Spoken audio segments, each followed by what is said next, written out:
family lived a normal life. Daniel is an economist, someone who naturally noticed patterns, trends, and small inefficiencies that quietly added up. His wife, Grace, ran the household with calm determination, balancing work, meals, and the invincible mental load of family life.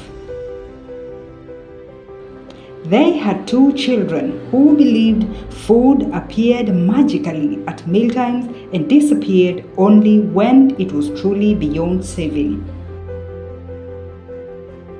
Food was usually available in their home, but somehow it rarely felt like it lasted.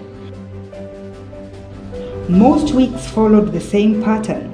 They would shop, cook generously, eat well for a few days. Then one evening, Grace would open the fridge, pause, and sigh. Some of the ingredients were still there, but not enough to make a proper meal. Others had softened, wilted, or were waiting patiently to be forgotten.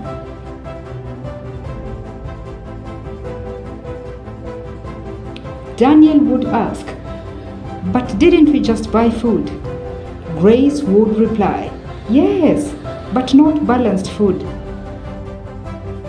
One Sunday after church, his family went to the market to buy food for the week.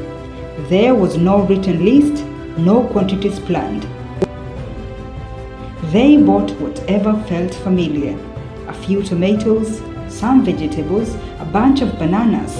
Nothing excessive, nothing careless, just shopping guided by habit. We usually cook this. Their bags were reasonably full. As they were leaving the market, near the far end behind the stalls, they slowed down. On the ground were heaps of spoiled fruits and vegetables, tomatoes crushed and leaking juice, banana blackened and split, mangoes thrown together, already past use.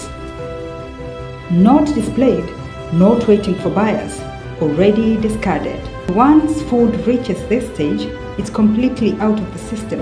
The contrast stayed with them. Grace unpacked the groceries.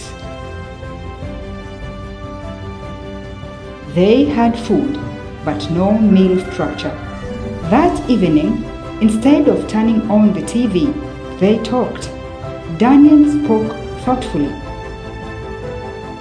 When experts say up to about 40% of food is lost or wasted, that number already includes losses at farms, during transport, at markets, and at home.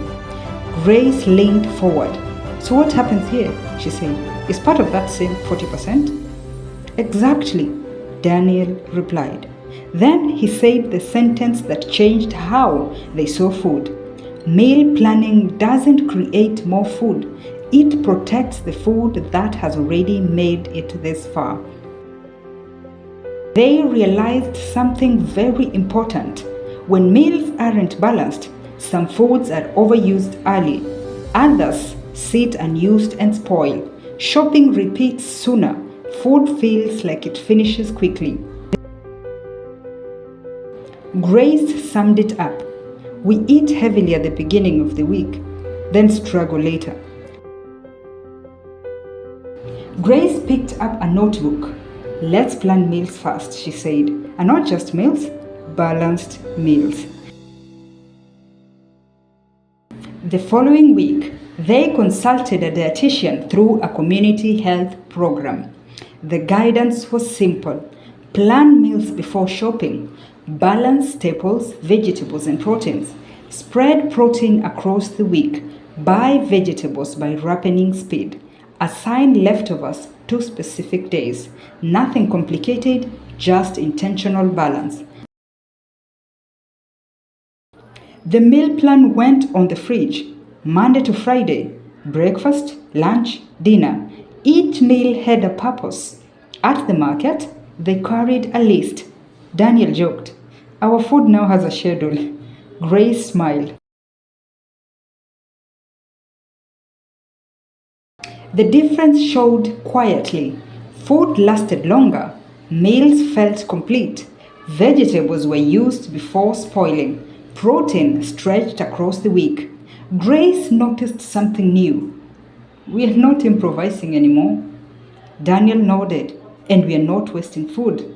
They hadn't increased their budget, they had increased intentionality. Daniel reflected aloud.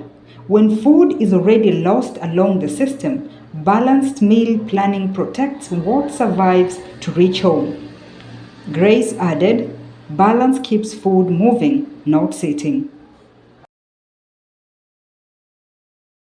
Food security is not only about having food, it is about using food wisely so it lasts.